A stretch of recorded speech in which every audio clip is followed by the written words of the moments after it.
Ryan Aho here, and the one and only Bert Lehman. Bert, how you doing this week? Doing all right. I had to shovel my driveway before we recorded this show. We got like around 3 inches of snow, so Yeah, it is that time of the year. So obviously we're doing the show a day or so late here. Mama had some health issues. Everything went good. She's out of the hospital. Everything's good. Yep. Last Friday, my mom fell and she broke her hip. She had surgery Saturday morning, and but everything's going good. She's in a rehab center right now, so she can so they can get her back walking, soon. So hopefully in a week or so she'll be back moving around. That's what we like to hear. So episode 154, Bert, brought to you by your friends over in Watertown, South Dakota, Dirt Track Supply. This is the time of year. Christmas is coming. It's right around the corner. Ladies, guys, get your significant others race car stuff, right? And get a hold of Trevor over there, him and Ron. They've been servicing race car drivers for a number of years, whether you need safety equipment, parts, tires, a new aero chassis, getting yours updated, bodywork, you name it. The folks over at Dirt Track Supply, they do a great job. You'll definitely want to get a hold of them to take good care of you. So 2 weeks to the Dome, Bert. We're going to talk a little bit more about the Dome next week, leading into the Dome. Of course, Trevor's gearing up. I'm excited, right? As a race fan, we have a lot more drivers from the Wissota region, I guess I'll call it, heading down to the Dome. Is there any Eastern Wisconsin guys heading down there this year that you saw? I don't think there's any Eastern guys there. I think Jamie Zidar, who's raced some Dirt Kings races, I think he's supposed to be going there. But other than that, I don't think there's any Eastern guys. I did see on Facebook today, Ricky Thornton Jr. posted a picture of his modified that he's going to be racing down there. Yeah, I think he's doing double duty, so that'll be cool. We'll get more into that next week, but I know Trevor's gearing up. He's fired up to get down there. Them bull rings kind of fit his style a little bit, so we'll get more to that. But let's jump into a blast to the past, Bert, brought to you by Impact Health Sharing. We're right in the middle of open enrollment, so business owners out there are self-employed. If you're paying for your own health care, I've been able to help a lot of people, bringing family costs down to about $600 a month, roughly $2,500 deductible. You can go to any network of doctors. There's no particular network. It's been really cool. Been able to help a lot of people literally keep over $1,000 a month in their pocket each and every month just on a family plan. So it's been good. Hit me up. I can get you a quote. And thanks to all the new members here that watching the show saw a little bit of an ad on here. I got several, Bert, that reached out and they said, hey, I'll get a quote. And pretty much every one of them that did join. So that's been a pretty good deal for a lot of people. Number 54, Bert. It's 154. I guess I'll start there. Do you have any 154s? I do not have any 154s. Did you find the 54? Did I find a 54? Yeah, I mean, car 54, where are you? Well, no, that actually just popped into my mind, the car 54. I never watched that, but I had heard about it. Yeah, Jeff texted me. He goes, did you find car 54? I'm like, I got several. He goes, but did you find it? Where are you? I'm like, lame, but yeah, that's a good old classic right there. Do you have any car number 54s? I didn't, but one I just thought of one actually, and I'm pretty sure he drove number 54, and if he didn't, I apologize. But AJ Miller, who would have been a third generation driver, because I believe his father was TM Miller, but unfortunately, this was at least 10 years ago, if not longer. He was killed in a street car accident. But he raced limited late models at Shawano Speedway for a while around that time. Okay, so I have several 54s, go figure, right? I do have a late model guy. I'm surprised you didn't have this one down, to be honest. He ran Cedar Lake a lot. He ran in the, when I think 54, this name, Hey, wait. A white car with blue number. that's the one. Last name starts with a B, right? It does. It Yeah. does. All right. So you remember, when I think 54, no offense to anybody else, right? But this is the name that comes to mind. A guy that I remember watching, you know, in the 80s. I mean, this guy was an unbelievable race car driver, Bert. He was really good in the wing modifieds. He was good in the modifieds, and he was extremely fast in the late model division as well. White Bear Lake, Minnesota is what he used to call home. I don't know if he still does, but Jim Bruggeman in the 54. Puka would remember him. This guy was an absolute stud. And there was another Bruggeman that raced, I think this year, maybe in the USRA late models down in Cedar. I believe that might be his kid or maybe nephew, but the Bruggemans raced for a number of years down at Cedar Lake, and it's good to see a family member back out there. But Jim Bruggeman was extremely hard to beat, and he raced all over. He made several trips, Bert, up to the Hibbing Raceway, and he won some races up there as well. So another one, I think back to 54, and there was a 2-car team in the modifieds, and Jim Bruggeman drove one of those. They had automatic transmissions, which street stock guys, you kind of got hosed out of getting rid of them death trap transmissions in the street stocks. We'll talk more about that. And an example of that, Dennis Jones. So you remember Dennis Jones, of course. Ron Jones was a legend. Dennis Jones won a bunch of races. So he ran a partner car. I think there was 2 of them, and I think it was RTC transmissions, I believe is what it was, white 54s. And do you remember the story about Dennis Jones getting upside down up at the Riverview Raceway in Thunder Bay, getting burnt really bad, put in the hospital? No, I don't. So jump on, there's a page on Facebook called 100 Years of Riverview Raceway History or something like that. And type in Dennis Jones crash. I think it was a Discovery Channel did a really cool documentary on this, right? So Dennis Jones, I don't remember what year it was. You can look that up, but he was leading in the modified division up at their invitational in Thunder Bay and had a sizable lead. He was gone. Transmission locks up, Bert, coming out of turn 4, day race, dusty, and somebody got in the back of him hard, flipped him over, punctured the fuel cell. He's laying upside down, and it's a methanol fire. Literally, you couldn't see the flames because methanol burns clear, right? You couldn't see the flames during the day. And Don Kettering, a gentleman that lost his life here a couple of years ago, he's passed, but became a hero on that day. Jumped out of his car. Dennis was I think he was knocked out. Window net was latched up. He literally pulled Dennis out of the car, saved his life. Dennis got burnt bad. He was up in the hospital for a number of years, but that was a number 54. And I promise Dennis is like, man, I don't like that number. He probably hates that number because he was number 73. But Don Kettering became a hero by saving Dennis Jones' life up in Thunder Bay, Ontario. So in Hibbing, there was a gentleman actually won the late model feature or the late model track championship over in Grand Rapids this year, Rick Nemi. That Nemi name, Bert, legendary name, big racing family in northern Minnesota. And Bruce Nemi, he ran the number 54. He ran in the late model division. Actually, he won in the modified division. He won the Labor Day shootout. He was 29 in that car, but he ran number 54 for a number of years. And I remember him, always running very strong. And there's a lot of Nemi family that attends the races still to this day at the Hibbing Raceway. He, for a little while, owned Midwest Racing, was the parts vendor at the track. But Bruce Nemi, a guy that I remember growing up in Hibbing, Minnesota. Don Kopp. You remember that name, don't you, Bert? Yeah. Don Kopp. Yes. I always remember him as number 22.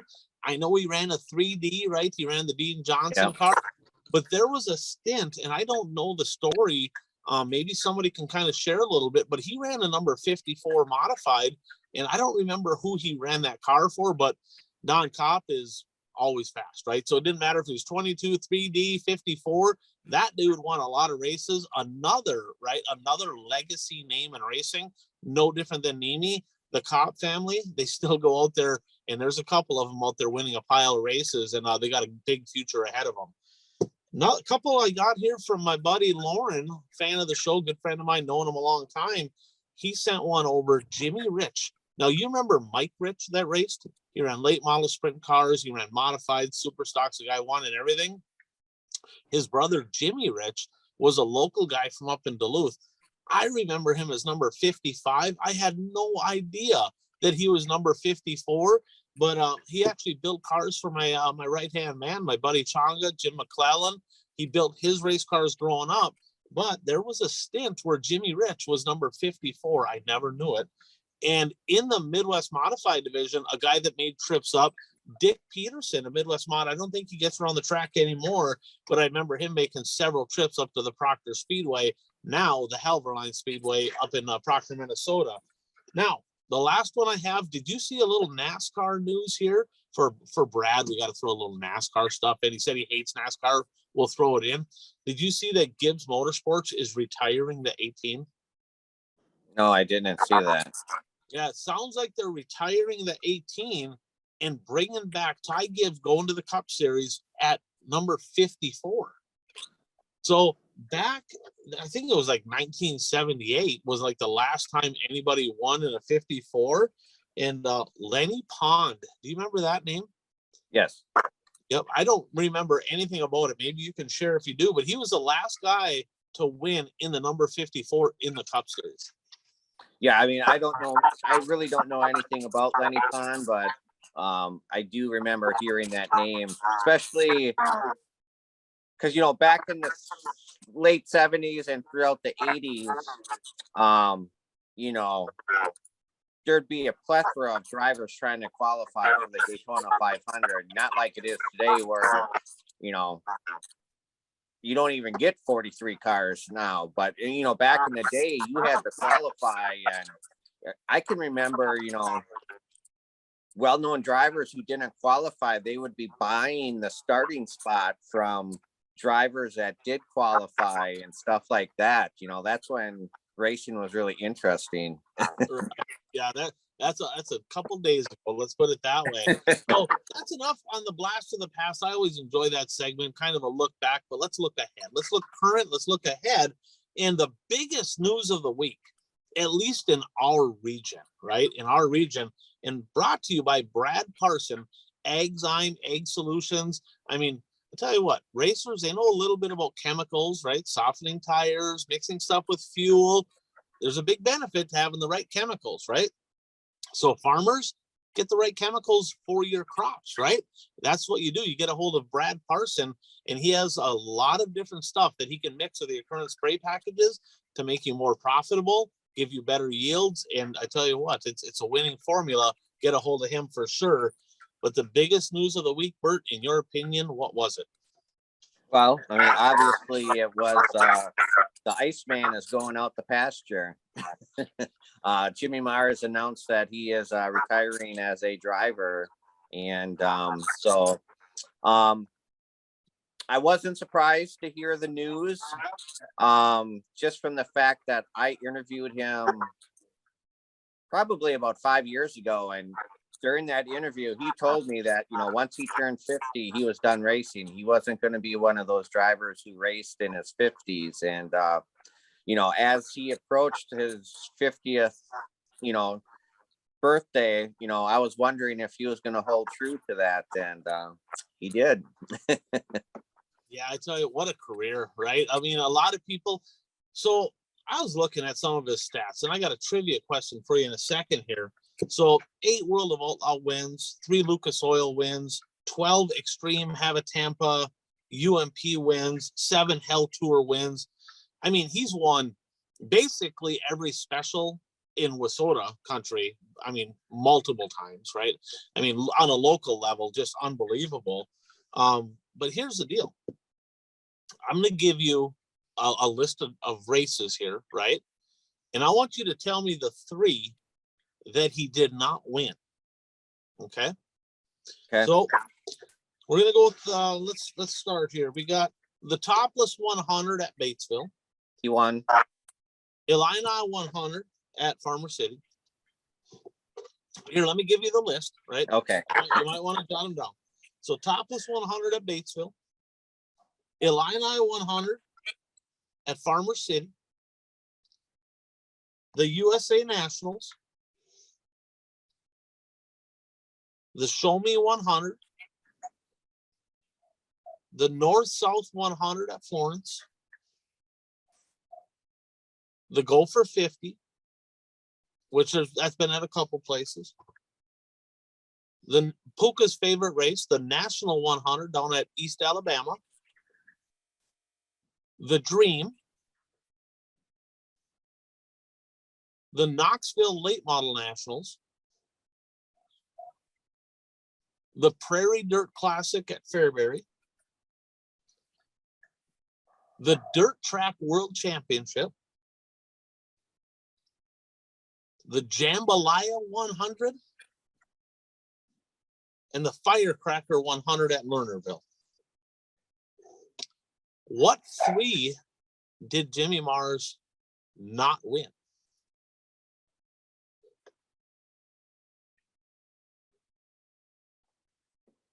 Knoxville, the Illini 100, and the Prairie Dirt Classic.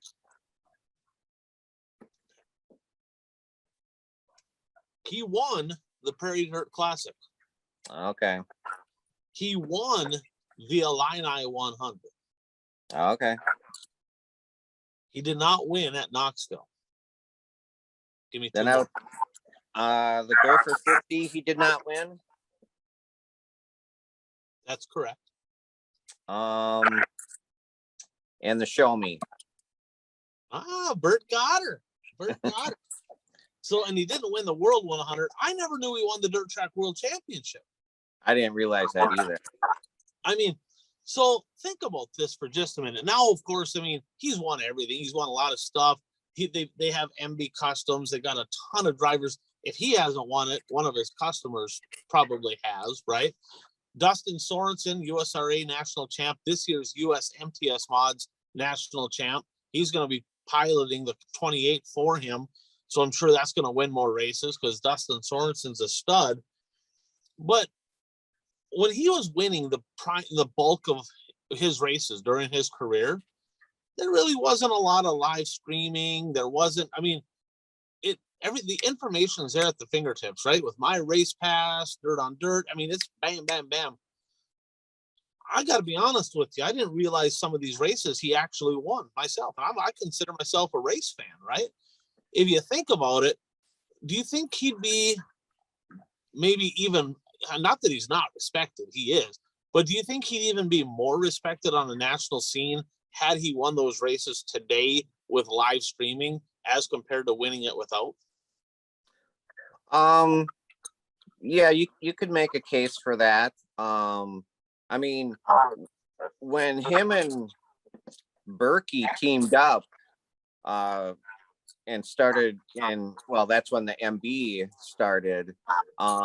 He went out and won like 3 straight weeks in a row. He won the top lifts and some other races right in a row. I mean, they just rattled off some huge wins in that car. And, you know, that's when, you know, now it's like, oh, what do you have to do to compete with the Longhorns? Back that year, it was, what do you have to do to compete with the MB car?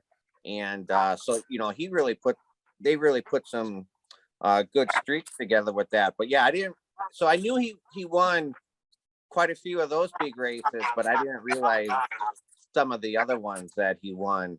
And I mean, what is interesting was 1996 was kind of his coming out party. I mean, he kind of proved, I mean, he was always a force locally, but that year, I don't know if it was that year or the following year, he won the USA Nationals, and then he won the Dream that year.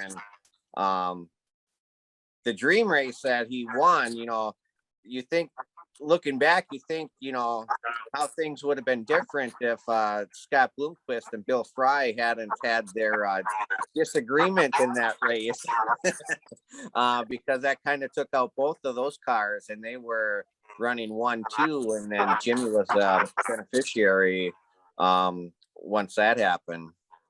Yeah, I tell you what, you got to have some luck to go along with the skill in this sport. And on that day, he had a lot of luck go his way, but he still had to get it done.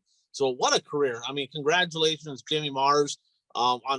Really, honestly, one of the best careers in for sure all of late model racing, but without question in our region. And he'll still be around the racetrack quite a bit. It'll be interesting to see if he hops in from time to time or if he just calls it quits completely. I guess time will tell. He does have his kid Sam Mars out there who's started to win some races. He's going to be the owner, of course, of the 28th car that Dustin Sorensen's got, and he's got a ton of customers to help. So if he hangs it up right here, he has nothing left to prove. Let's just put it that way. He's done plenty. Yeah, I agree. And, I'm curious to see what kind of schedule Dustin Sorensen is going to have next year racing that car for him. The last few years, Jimmy didn't travel as much as he did, earlier in his career. So, I'm curious to see if Dustin's going to be doing a little bit more traveling now, or if it's going to be kind of the same schedule that Jimmy had. Yeah, I think that'll be interesting to see. My guess is he'll run a little bit more. I think they're starting down south. I think they're going to start down at the Wild West, but I guess it'll probably see how things go and how much they start putting into it. But I mean, he's already done it. That hunger is not quite there, like when he was racing all in. That new cat he's got, he's been used to winning some races. My guess is he's hungry. So I'm hoping we can see that 28th on the national scene. I guess time will tell. So then, go ahead. My other question is with Sorensen, does this mean that he won't be trying to defend his USMTS championship? That's what it sounds like. It sounds like his primary focus will be the late model. I don't know if he's going to run the mod at all. I guess I don't know the answer to that. But I'm guessing there's got to be some pretty big late model races that overlap with the USMTS schedules. So I guess, somebody else's turn to win in the USMTS modified division. We'll see who that might be, but pretty cool to see him up into the national late model scene. So biggest event of the week, right? Not the biggest. That was the biggest moment. I mean, in our area for sure. By BuyRaceShirts.com, Jordan Tollickson, the biggest event of the week, in my opinion, was the WISSOTA banquet and annual meetings. I was just going to, we said the Jimmy Mars thing was the biggest news of the week, but maybe the biggest news of the week was I didn't get a phone call from you asking for bail money. Almost. Stay tuned. There's a lot of people wondering what happened at the meetings, right? I'm not going to go over every little rule change, but let's just put it this way. There's some stuff that happened. We'll get to that in just a moment, but BuyRaceShirts.com, Jordan Tollickson, for racers, by racers. If you're a driver, right? If you're a series director, a track promoter, if you need racing apparel, get a hold of Jordan. Does a great job, offers a great product, and he has different price ranges you can get in at different packages there. So get a hold of him, BuyRaceShirts.com. Now, start with the WISSOTA banquet, Bert. First thing I want to do is I want to just, that's where you honor the 2022 WISSOTA national champions, and hats off. Congratulations to that group. And there was rookies of the year. They had series there. Late models, the structural buildings, WISSOTA late model challenge series champion, Cole Searing. Congratulations. But in the late models, WISSOTA late model national champion, the 12, the hot shoe, Chad Becker, another great season for him out west. A pile of wins. I mean, he almost doubled up the second place car as far as the win count goes. In the modified division, back-to-back years for the one TPO, Tyler Peterson. Bert, I think he had 29 WISSOTA wins, 30 wins on the season. Unbelievable year for the TPO. Super Stocks, the Ironman, Shane Sabraski, got her done again. Dexton Cook was kind of there at the end, but Sabraski, I tell you what, the smart money's on that 7-8. Unbelievable. Over 800 feature wins. We won't get into all the stats. We're going to do another show on that. In the Midwest modified divisions, I think, I could be wrong. I think he's the youngest driver of all the national champions, Jake Smith in the 21. Congratulations to him getting it done. The street stock division went to Kyle Dykoff, a guy that I said a couple years ago, this is the fastest street stock around. If he can just clean it up a little bit, right, make less mistakes, he's going to be really tough to beat. Bert, he did that this year. My favorite class to watch was the Street Stocks. Kyle Dykoff had a hell of a season. In the Mod 4 division, Dustin Holtquist got it done.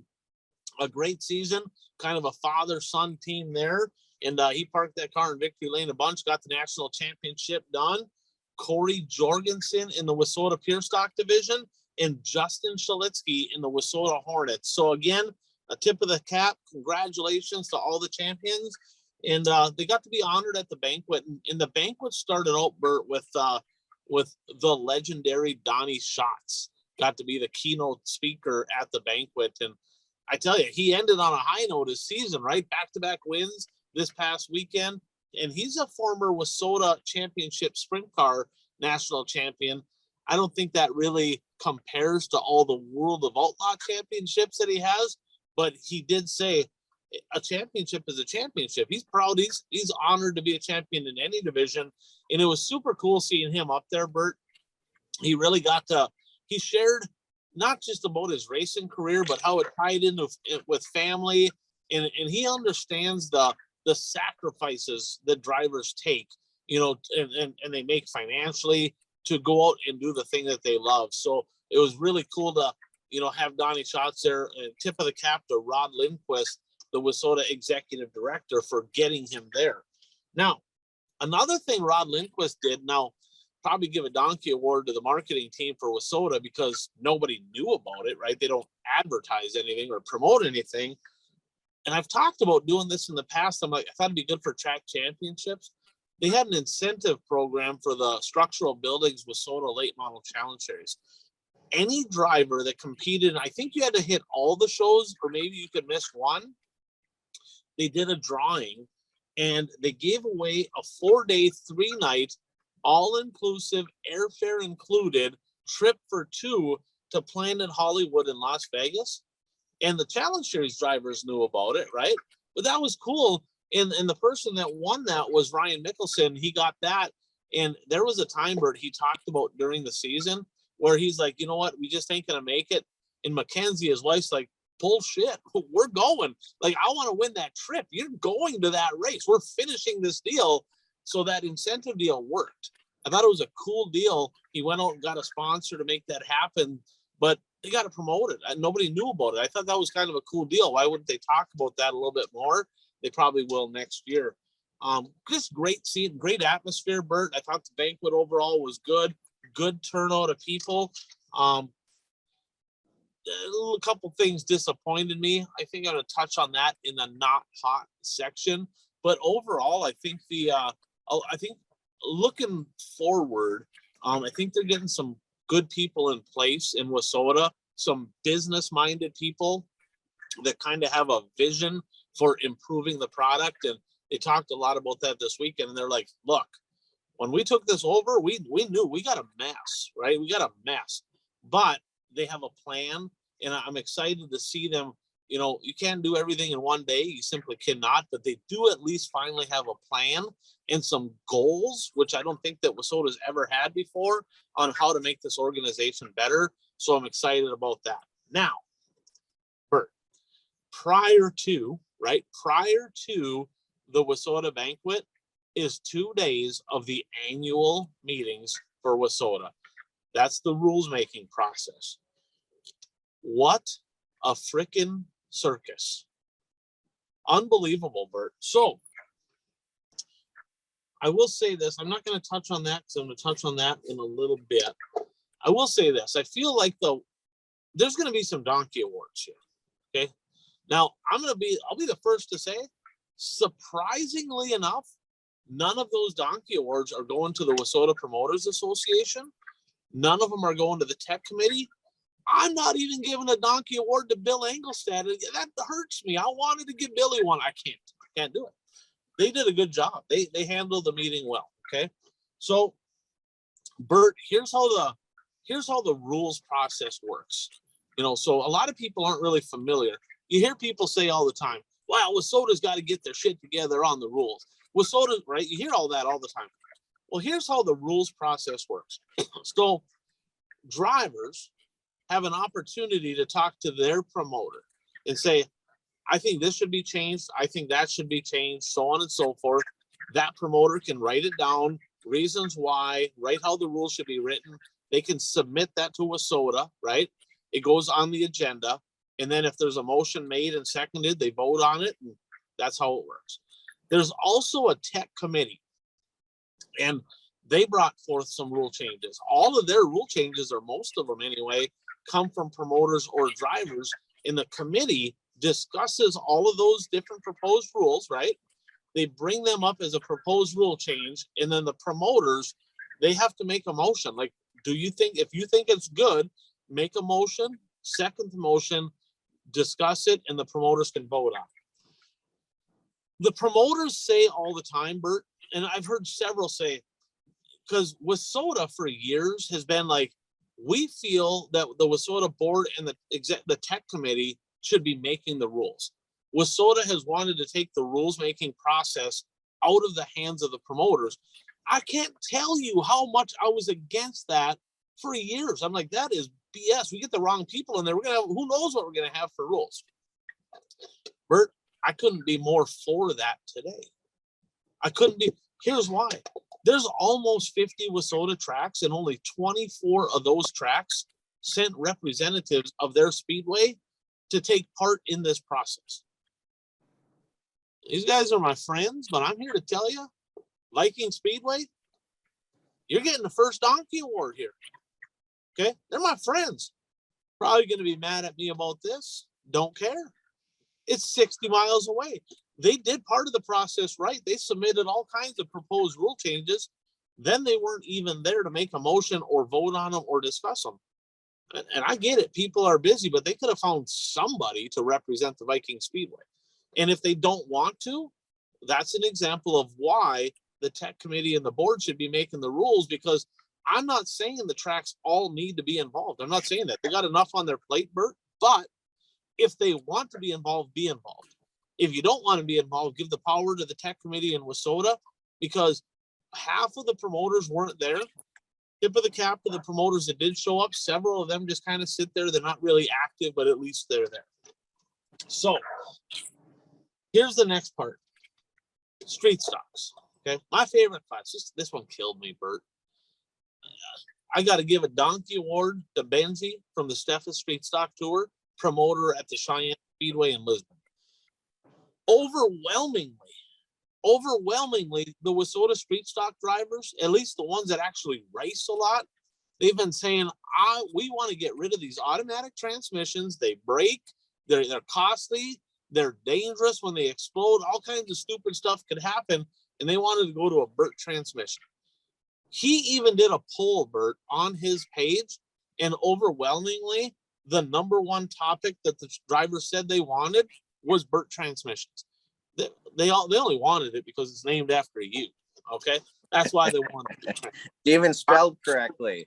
It has to be a good product, right? So they want to have open transmissions. We went through all this with the super stocks years ago. We went through this whole deal, and it was the same thing. It took 3 years or something to get that in, because people look at it. Benzie's like, oh, there's an upfront cost. Well, yeah, there is. Of course there is, right? I ran the same Bert transmission from 2004 to when I basically quit racing. I sold that transmission. It's still being used today. You could not do that with an automatic, right? So there's some stuff you got to buy, but for the betterment of the sport long term, it is by far very important. But he actually, in the meeting, Bert, he says, well, I found 5% of the people make 95% of the noise, and I don't feel like most people in the series, most of the street stock guys really don't want this. Wait, what? Like, can you not read? Like, right? Seriously? Like, they did want this. So, Benji, you are the reason there's no Bert transmission in the street stocks. That is a donkey award. Okay.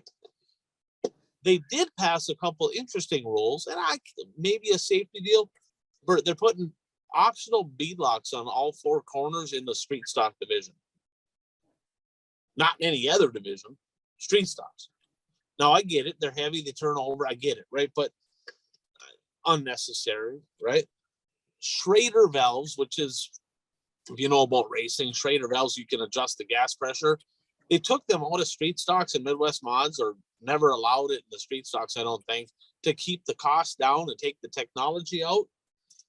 They added that. I think that's a step in the wrong direction for those classes, because all that does is increase the cost. Both of those have good racing, absolutely unnecessary. So drivers, my opinion, right? If you're a B-mod driver or a street stock driver, you do not need Schrader valves. It's unnecessary. You don't need it. If you have a good shock program, leave it alone. Don't spend the money.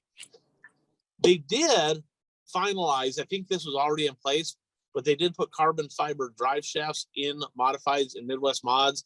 They've been asking for that. I know there's people looking at that for the other classes as well. If you feel strongly on that, get a hold of your promoter. Make sure they get that on the agenda for next year, and that's something that can be voted on if you feel strongly about that. The sticker rule, Bert, the almighty sticker rule. This came up. I brought it up, right? And the guy I was sitting next to wouldn't even make a motion on it. He's like, well, I think drivers should kind of like look at their wheels and make sure the stickers hold themselves accountable. He's right. I agree with that. I mean, I raced more shows than most, and they had the rule in place then, and I made dang sure my sticker was not falling off. So drivers take, and I got this from Lanny Nichols. He said, take your stickers, get some clear fingernail polish, and fingernail polish over the top of those stickers to make sure they stay on your wheels. That's a good idea from Lanny. But they're on a positive note, there's no more disqualifications for the sticker falling off. Thank God, right? That was embarrassing.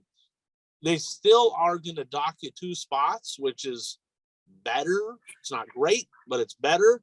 So at least something happened there. Bert, I think my favorite thing that happened, the WISSOTA late model division, instead of taking the top 30 shows for national points, they're now going to take the top 20 shows for national points. That's huge. That is so huge, because not a lot of people were traveling racing for it. I got a question. Here's a trivia question for my buddy Bert. Since 2017, so 17, 18, 19, 2020, there was no national points, 21 and 22. So a 5-year window. Per year, how many Wisconsin late models would you say finish in the top 10 in the WISSOTA late model national standings? Second part to this question, how many of those spots, so that'd be 10 per year, 50 spots, right? How many total late model drivers finished in the top 10 in that 5-year window from Wisconsin?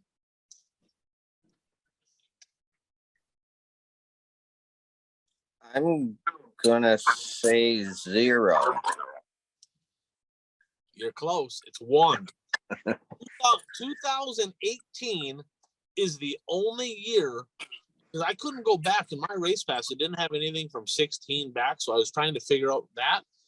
But from 17 on, the only driver to finish top 10 in the WISSOTA late model division from Wisconsin was Pat Dorr, and he got 10th in 2018.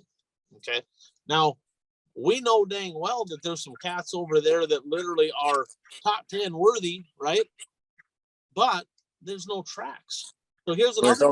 There's only one track, right? That would be Red Cedar. Superior. So, and Superior. So okay. I got a trivia question for you here, Bert. Saturdays, and we'll use a 3-state area: Minnesota, Wisconsin, and North Dakota. How many Saturday WISSOTA late model tracks are there in that 3 states combined? Quick guess. 3. 1.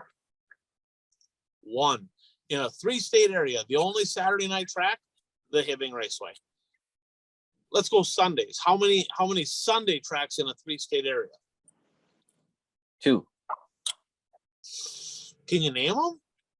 No. Well, Proctor. That's it. Brandon asked a couple years ago. I got the track. You should be impressed with that. Well, kind of. It's Halverline Speedway, right? Wow. But you're right. It's Proctor Speedway at heart, for sure. But that was it. They looked at it and they like, there's a couple areas here where I mean, it's just, there's nobody that can race for it, you know, unless you're in certain pockets. So I'm excited about that because maybe that'll entice a few more drivers to race just a handful more shows to be in contention for the top 10, because you only need 20 and not 30. I think that's a good change. New board member got voted in. Tim Carlson got voted out. Thank you for your service, Tim. 6 years on the WISSOTA board. He's passionate about racing. He was pretty bummed out that he's not still on the board, but you know, out with him. And new board member Mike Jordet from St. Cloud, Minnesota. He owns, and I'm sure you've heard of this company, Minnesota Truck Headquarters. He owns that company. He's a business guy over in St. Cloud. Had a chance to talk to him. He's passionate, Bert. You think I get up on the edge a little bit? You think I'm a little feisty? This guy here has some energy, and that's what it needs. Though I think a business-minded person with some energy. He's got some vision. He has a plan. He's got a great social media presence, right? And that's one thing that I'm excited about. You know, nothing against they just didn't really have a social media presence in WISSOTA. And he talked extensively about that in our conversation. And he said one of the things we need to do is build the hype game, build the brand, and create a culture. So I'm excited about that, and I want to see what he can do 3-year term there. Congratulations to him. And Bert, we're going to save the best for last. Folks, grab some popcorn, buckle up, because you're about to get the Donkey Award of the decade. The decade, right? This is the biggest Donkey Award ever. And we've seen, Bert, some stupid shit go on, right? Like, this is the biggest Donkey Award ever, in my humble opinion. Okay? So let me give you a little backstory. Is it fair to say, Bert, that the cost of everything has skyrocketed in the last few years? Fair statement. Yep, everything has gone up. Race parts, fuel, I mean, groceries, you name it. I mean, inflation is absolutely not a good deal, right? Well, on a positive note, let's spin this positive. WISSOTA had the foresight to lock into a contract on the pricing on tires, right? And there's 2 more years on that. So there's 2 more years where drivers can be like, man, this year we don't have to pay more on, right? And then all of a sudden you got a couple promoters, just like on, remember Days of Thunder, where they said, hey, look here, this panel we don't have to fix. Story's like, we don't want you spoiled, buck, right? Well, that just happened, right? Hey, look, cool. I mean, tires are overpriced already, but at least they're not going up, right? UMP mod tires, same tire, $40 more. The late model, the LM, I think it's the LM30, is the same as the WRS 30, right? The same as the WISSOTA 30, same tire, $70 more for World of Outlaws. So thank God we're locked into a contract, so we don't have to frickin' pay more for tires. That's a good thing, right? Nope. Literally, Shannon Rush from Hoosier came up on stage, shared kind of the State of the Union. He's like, hey, you guys are locked into a contract. He never asked for him to raise, more money. He didn't say, oh man, Hoosier's in bad shape. We're about ready to close the doors. We can't pay our bills. There was nothing. It was like, it is what it is.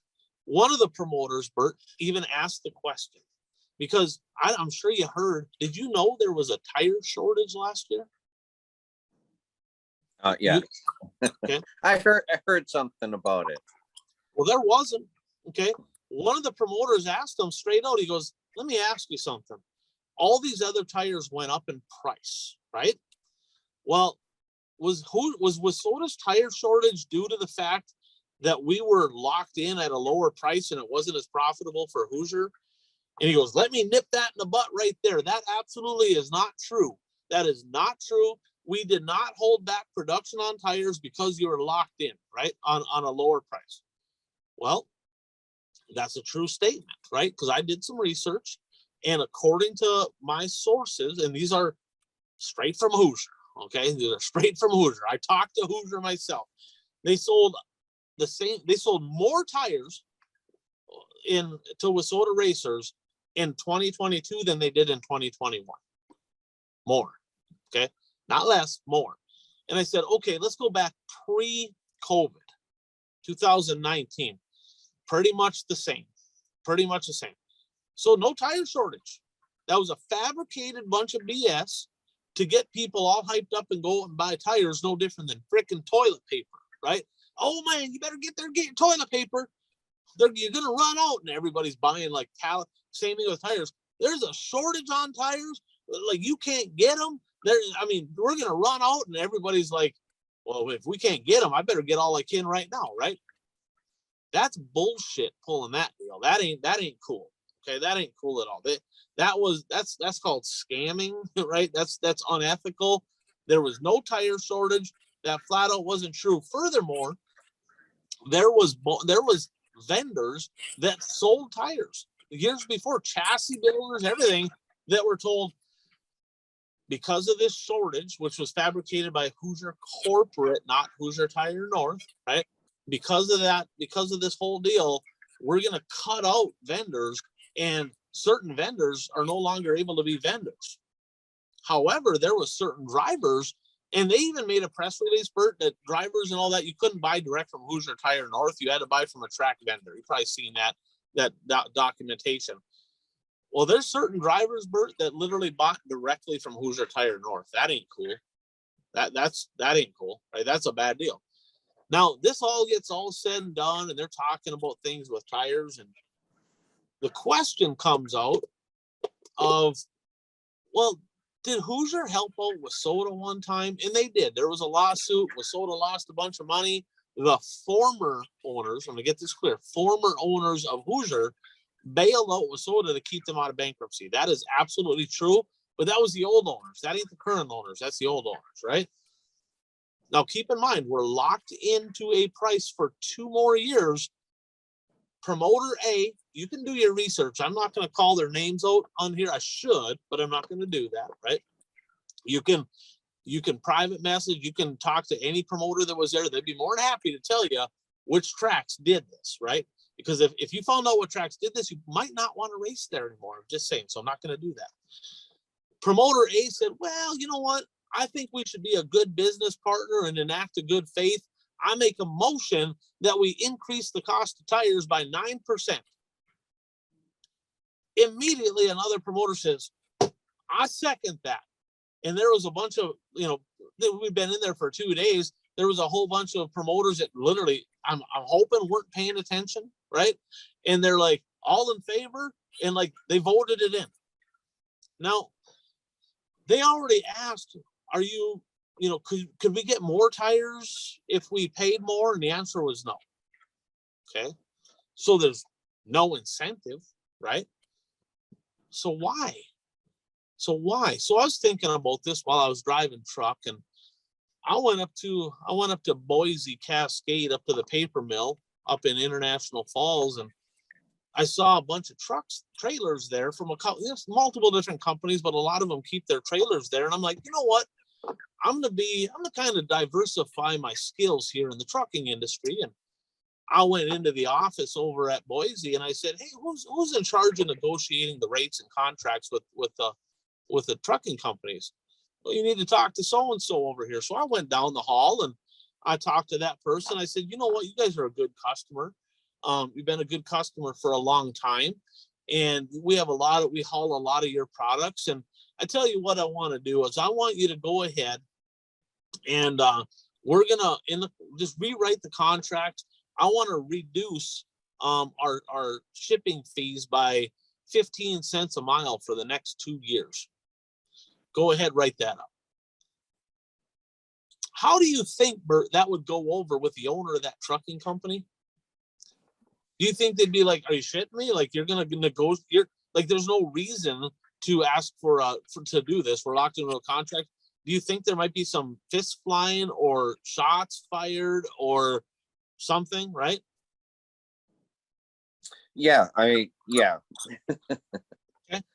So have you ever heard of people that lock into propane, right? You lock in at price A, and then at the end of the year, all of a sudden, boom, prices go way up, right? have you ever heard of anybody calling them up and saying, look, here's the deal. I know that prices are down here right now. That's what we're locked in at. But man, you know, people are paying this now. Can you go ahead and like throw another 50 cents a gallon on there? Could you do that? Well, Would anybody? it's like, I mean, you have a mortgage, you lock in an interest rate, you lock it in at, 2.5%. You're not going to call the bank and say, hey, Well, can you raise my interest rate up to 4.5%? I'm just saying, right? I'm just saying. So it makes no sense, right? Because if you're going to just offer, now let's talk numbers, right? There is 2,300 licensed WISSOTA racers. So some of them are Hornets. Some of those drivers maybe race one night in somebody's car and they bought a license. So let's call that 2,000 licensed drivers, okay? You take 2,000 licensed drivers, and I called multiple vendors today while I was driving, and I asked them, I said, on average, how many tires would you say per driver? And I talked to some drivers that race barely at all. And they're like, well, we bought 12, we bought 15, and they barely even raced, right? And I know there's people that bought 180 and all that. So the number I came up with, it's pretty fair to say that if you average it all out, 15 tires per person. Well, you take 2,000 drivers, 15 tires, Bert, that is 30,000 tires, right? And I didn't get these numbers from Hoosier. This is just a guesstimate, right? You can do the math yourself. Could be a little less, could be a little more, okay? But the increase in tires, Bert, is a little over $10 per tire on the mod tires, and it's like $13 on the late model tires. You take 30,000, multiply that times 10, and they literally just gave Hoosier Corporate a $300,000 bonus for each of the next 2 years. That's over $500,000 that these two knuckleheads decided to just give to Hoosier. Why? There's no incentive. There is absolutely no reason for it. They didn't ask for it. They're not in danger of shutting down. We get all the tires we need. Why would they do that? I don't understand. It makes absolutely zero sense. And who has to pay for this? The racers. Like, the cost of everything's going up. The promoters, for those of you that voted for this, you're all idiots. Brain dead. Like, you are literally too stupid to run a racetrack or a business. It makes absolutely no sense to me. Okay. So either you're absolutely brain dead, or you can come to your own conclusion why. I'm just saying there's a reason. If Bert, if I worked out a deal to literally give you $600,000 in a 2-year window, would you reward me for that? Would you be like, man, that was nice of you, Ryan? You give me $500,000. I'm gonna go ahead and slap. I'm just saying. I hope that's not true. I pray that ain't true, right? Because I love this sport. Some of these people are my friends. I had other promoters reach out to me and said, just so you know, Gondik Law Speedway did not vote to increase the cost of tires. Okay. There's other tracks too, but he reached out and says, I want to make sure this is very clear. We did not vote for this, right? He made a point because he's like, what the hell are these people doing? Why would you do that? Unbelievable. They're supposed to be looking out for the racer. Everybody knows that the tires we have suck. I mean, they all do nowadays, it seems like, but they don't last long. You put a new right rear on every single night if you want to win. So you have to buy tires. They're locked in at a rate. The drivers get a little bit of a win on one thing. The tires are already overpriced anyway. They're way overpriced in some series. But for them to just go ahead and increase the cost of tires for no apparent reason, I don't think I've ever seen anything so stupid in my entire life, ever. Well, what's your thoughts on that, Bert? Well, I mean, I agree. I mean, if you were locked in at a price for 2 years, why are you even bringing up raising the price? I mean, you should just be thanking your lucky stars that you're locked in for 2 years. And I mean, you've been saying that WISSOTA needs to do a better job of going out and finding sponsors and stuff. Well, I think the first call they should be making is to Hoosier. Right. And even that would still be shitty, right? Because now you're charging. Well, the racers are paying for it, right? Yeah, Right. Yeah. But you're spot on. If they're getting a big bonus like that, they better put that back into racing, right? Put that back into a track point fund or whatever. But even then, it kind of sucks because all the people that don't race for points, they're like, well, we're paying more again to benefit just a few. That I don't believe that Hoosier should even be a cash sponsor. They should maybe put money back into the tracks or something like that, because it's just a conflict of interest. Anytime that you're getting sponsorship money from a company like Hoosier or a parts vendor, well, who's paying for that, right? The cost is they're paying for that somehow, so they're upping the price of everything in order to pay for that. So the racers are paying their own point fund. That's kind of a stupid deal. I would rather see them say, here's the deal. We are gonna like no longer have our contribution to the point fund, and take that dollar amount and figure out how much that costs per tire and just reduce the cost of tires by that much. That'll help everybody. Not and the people that chase points, guess what? It would still benefit them more because they buy more tires, right? But why not do that? Just take Hoosier's contribution to the points fund, take it completely away, and reduce the cost of tires by that much. That would be a better alternative, better for racing. That's a more healthy way of doing things. But I don't know, man.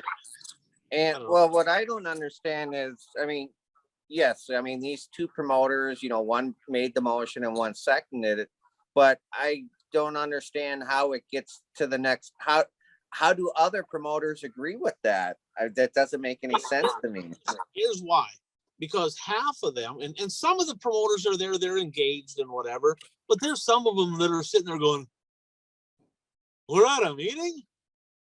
What are they voting on? And they literally got a blank stare on their face, right? They're not engaged. They're playing on their phone, and literally they're like, make a motion. And I'm not kidding you. I saw people, and I'm not going to say who, right? If you want to know, go find out, right?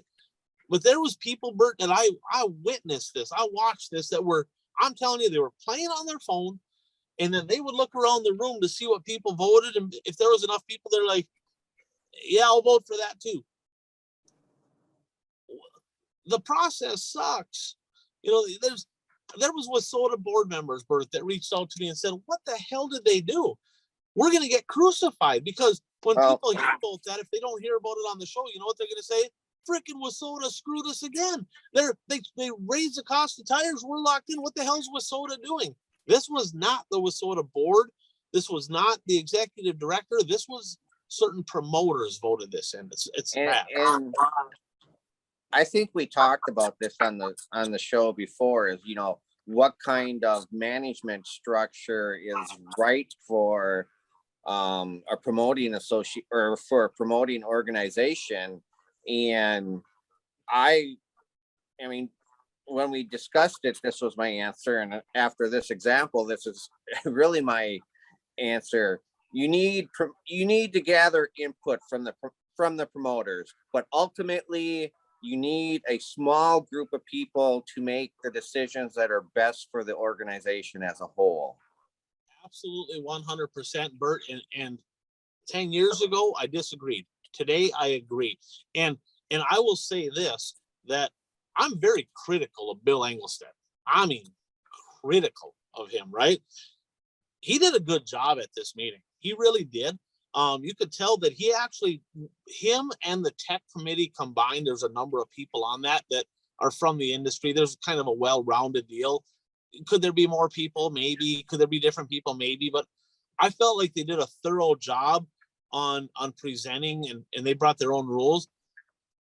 And that's how the process works. A promoter, a driver can talk to the people on this tech committee and say, I want you to look into this. I think this should be a new rule, or this should be, whatever it is, and let them do their research. You give them the input, like you said, and that would just be overall better for everything. But right now the system is broken. And I will say this, I should say this, there are some tracks that have promoters that they've done it exactly right. Some of them do a very good job at doing their due diligence, being involved in the process. They're not all bad. There's some that do a very good job. So for them, they're going, well, wait a sec. Why do we got to not have a say anymore because track B, C, and D don't do their job? I get it, right? but maybe some of those promoters should be on the tech committee then, right? Maybe they can be involved in a different way, but unfortunate for the racers. A lot of questions there, Bert. I talked to a lot of people, and it's interesting. I guess the question I have, and I'll leave it at this, is why? Why? Right? You're locked into a price. They vote to increase the cost of tires, putting $500,000 into the pockets of Hoosier. Why? Why would they do that? I don't know the answer to why, but it's interesting to say the least. So, by the way, Bert, there actually was some dirt track racing this past week as well. I didn't get to watch a lot of it. I did watch the features. They had the Duel in the Desert out in Las Vegas. They had the Peach State Classic, the finale to the Castrol Flow Racing Night in America series down in Sonoya, Georgia. I guess either one. Did you watch anything? What stuck out? What I saw bits and pieces of the races in Las Vegas. I didn't see any of the features live because I needed to work the next day, and for some of those days, and those features were way too late or early in the morning, whichever you want to say. It's probably a case where they had too many divisions. I mean, they had a lot of cars in the IMCA division, which is a good thing. But I mean, when the races are getting over in the middle of the night, I mean, well, the first night I was watching, it's like, you wonder how they get their money to put on these races. Cause like you said, I think there are like 7 people in the grandstand. And that's really not an exaggeration by much. So I'm assuming that they have all these divisions because they want to increase the money from the back gate. That's just my guess. Drivers have to travel there. So when they travel, they bring crew and family with them. And yeah, you're right. They had a big back gate. A lot of those people brought in 4 or 5 people each in the back gate. So, the fan count, the overall fan count on the grandstands looked awful. It did. There's a lot of people streaming it, but yeah, it's almost depressing, right? It's kind of like you go back to 2020 and you're like, fanless racing sucks, right? Like, I mean, it's just bad culture. And it's like a lot of these XR events, it appears to be fanless racing, and it's really not. I mean, I don't know. And again, there's people in the pits that kind of filled it in. I'm sure they did fine financially, but it was interesting. I wonder, and I didn't ask him, I wonder if Puka got up in the morning and watched the feature before he went to work. Most of the time he gets up, I'm not really sure. But night number 1, Bobby Pierce had it won. I mean, looked to me like he had it under control. Right rear tire went down, and a little bit of rubber there on the racetrack, and he abused it. And Shane Clanton got it done, and then it locked down, Bert, and they ran the rest of the features after that, and there wasn't a single pass the rest of the night. It was just not good. Night number 2, speaking of Bobby Pierce, a little bit of drama in the heat race, I think it was, with the O show. I think it was a heat, through a haymaker. That was the heat race. Yeah, contact was made, feelings were hurt, right? Neither one of them had a good night. Well, what was weird about, I mean, for those who didn't see it, I mean, Bobby Pierce did a slider, and it was a close slider, and Owens, ran into the back of him, and then Pierce went up high, and then they came down the front stretch, and then Pierce drilled Owens in the back end and raised his rear tires off the ground. Right. It was, I wonder, I didn't hear anything. I wonder if there was maybe words said, things handled in the pits, but it was Bobby Pierce doing Bobby Pierce things, right? He's the show. It just is what it is. You got the O show and the show, and they put a show on, and quite honestly, that was probably the most entertaining thing of the night. So they should have got in free the next night because the racing sucked. It was terrible. Jonathan Davenport kind of won easy, but day number 2 of the track was not good at all. And night number 3, the smooth operator, a little bit of a rebound. He got her done. $80,000 payday for him. And so a good win there for Pierce. And then down in Sonoya, I was kind of talking to my buddy Dan, and he's sending me some different tidbits of what's going on because I was down at the meetings, and he's like, they knew they had rain, the hurricane, and they had all that stuff coming down there. And they literally, did you see, Bert, that they put tarps on the track? I didn't see that. I heard they put tarps on the track. I did see the pictures of the helicopter over the top trying to drive the track. So night number one, obviously it was heavy, right? And when it's heavy down in that neck of the woods, about time this cat gets his first win of the year, right? But the killer Kyle Bronson, that's his kind of track. You put some moisture on that deal, a little character, elbows up. He finally got his win on the year. RTJ absolutely curb stomped him on night number two. Brandon Shepard won the Castro Flow Racing Night in America Championship. But man, kind of a kudos, right, to the track, because how many, I mean, we've seen a lot of them Castro races, Lucas races go, you know what, weather's coming in, we're out, we're just going to cancel. And they're like, bull crap, we're going to get this in. And the length that they went through to actually get that event in, that's noteworthy. That was impressive. And most tracks around, right, regional tracks, local tracks, they wouldn't do that, right? Tarp the track, get the helicopter out there to try to dry it off. Most tracks wouldn't do that. Kind of reminds me of Granite City Motor Park. They had the Piston Cup this year. And James Trantina hollered over my, anybody that can run a piece of equipment, get down here right now. And they took all the clay off the track so they could race the next day. There's only a handful of tracks that would do something like that. So the fact that they got it in, that's a pretty cool deal to be able to cap it off. Was the racing the best? It wasn't great, but at least they got the show in, and that's the difference, right? That shows a very hungry promoter as compared to a promoter that's like, well, I kind of run a racetrack, but that's too much work. I mean, think about Rapids, and this was not on Grand Rapids, right? They had the XR Northern Storm roll through, right? And they had the track was a little wet at like noon, and they're like, oh man, we better cancel, and this was not Grand Rapids Speedway. They were pissed. But the Challenge Series and XR combined, they said, well, we better cancel. I don't think Sonoya would have canceled her. I'm just saying. I think the show must go on, and it did. So, Bert, let's jump into the last lap, brought to you by Zuli Race Engines. And I saw Frank down there. He was at the meetings and he was at the banquet. Of course, he was at the banquet, Bert, because there was a pile of his drivers getting recognized. And if you want to get recognized, you better get a hold of Frank, get on that list, because there's a lot of Zuli Race Engine drivers getting recognized down at the national banquet. What does that mean? He's got good shit. That's what that means. Get a hold of them. It's that time of year. Get on the list, and if you can't beat them, join them. Zuli's Race Engines. So, Bert, let's start with a little who's hot and who's not. Who's hot? For who's hot, I'll stick with Superman this week. He won the second night in Vegas. He finished second the third night, and I think the first night he was in the top 5 or near the top 5. So it was a solid weekend. I'm sure he wanted, that if he could have won the third night, that 80,000 would have really helped him in his quest for 2 million. So he's running out of chances to get there. I'm not sure what he's at. He's got to be over one. He got 20, and then it was 40. I think is what he got for night 2 for second. So he's going to have to run really good, I guess, down at Alltech to make that happen. He still has a shot, but like you said, it's getting narrower. I'm going to go with the smooth operator, Bobby Pierce.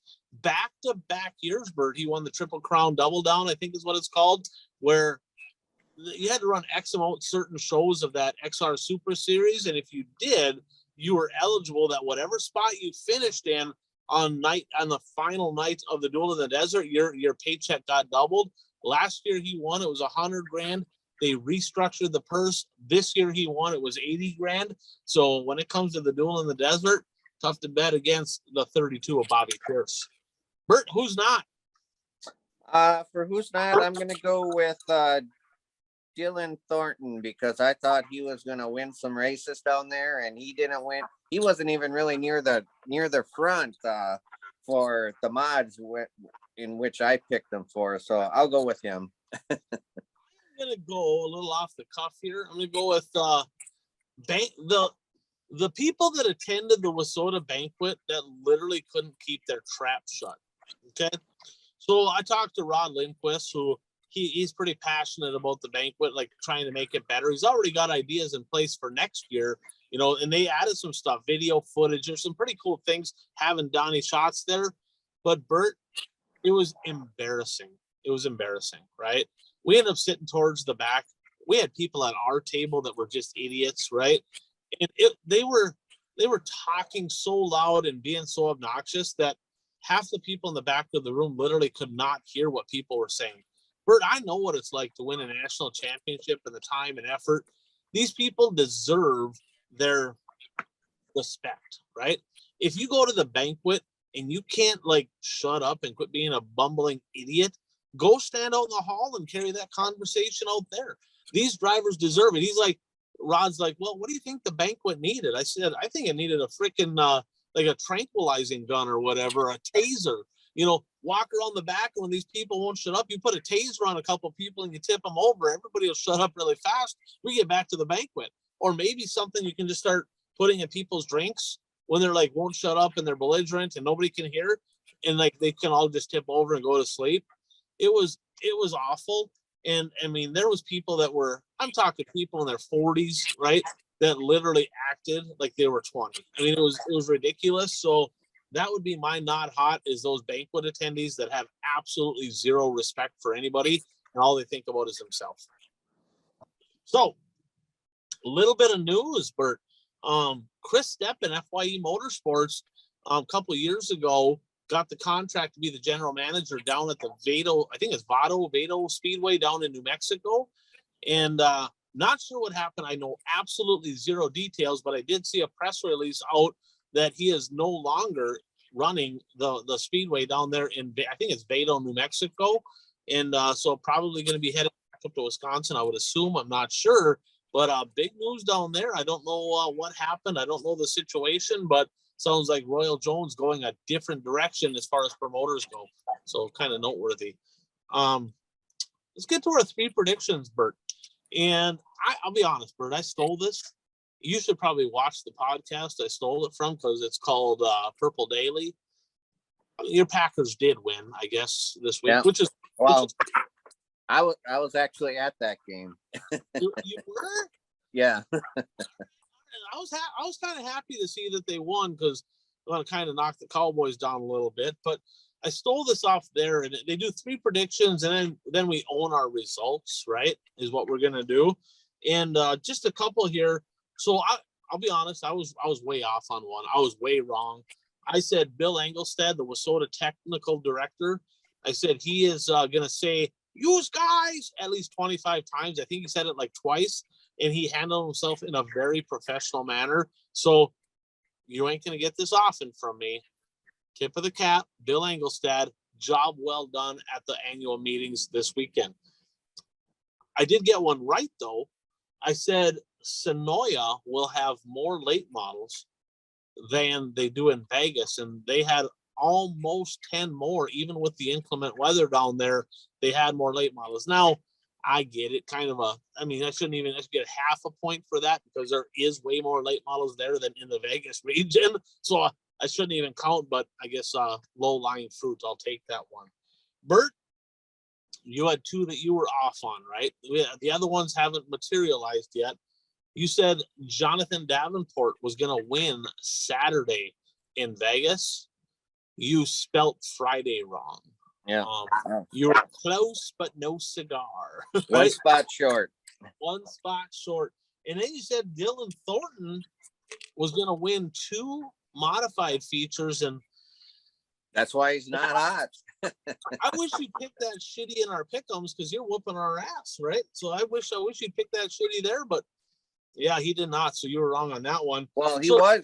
I didn't do very good in the picks this last week, I don't think. Yeah, you did. You did. You didn't do as good as Mike and Brad, but you did better than me and Puka. You spread the gap, okay. Again, which sucks. So this week's 3 are 3 bold picks. Again, they must be something that's kind of quantifiable, something where we can actually, not an opinion, we can say, yes, that did happen or that did not happen. Bert, what are your 3 this week? I really didn't do much. So I'm just gonna go with my picks from this week. Overton's gonna win both of the races at Cherokee.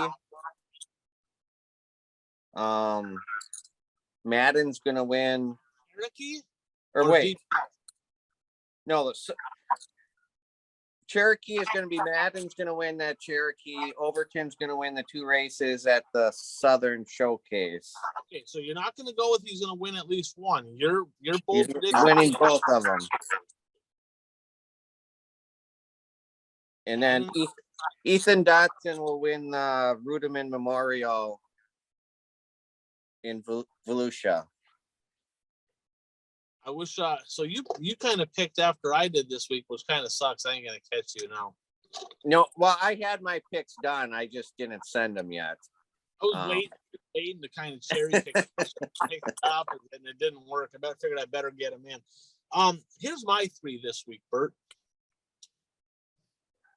The Dome is coming up in a couple weeks. Saturday's the big 8 games. At least 3 drivers from the Wissota region, right, are gonna be racing in A-Mains on the finale night at the Gateway Dirt Nationals. Okay. In 2023, so we got to wait a little bit for this one to come into fruition, but kind of segue off of what we talked about earlier.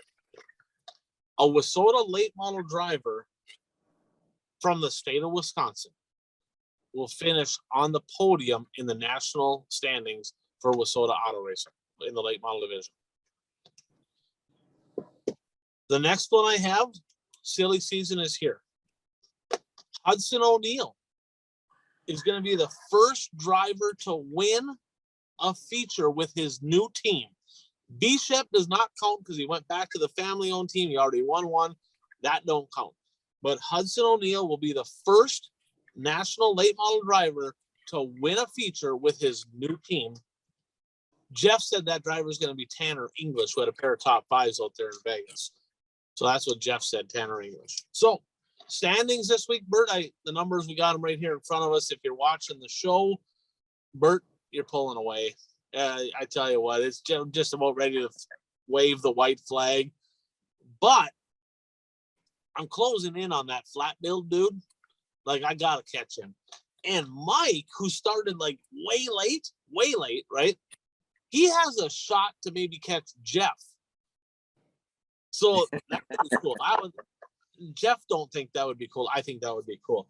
And this weekend, like you talked about, we're going to pick the Ruderman Memorial for UMP Modifieds down in Volusia. We're going to pick the Blue Gray 100 in Gaffney, South Carolina at the Cherokee Speedway, late model action. And we're going to pick both nights of the late models at the Southern Showcase at the Deep South Speedway in Loxley, Alabama.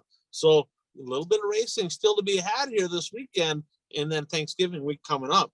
In other news, Bert, Lucas Oil and World of Outlaws released the bulk of their schedule here last week, and there's some massive changes. There's some big changes. We're going to get more into this in the weeks to come, right?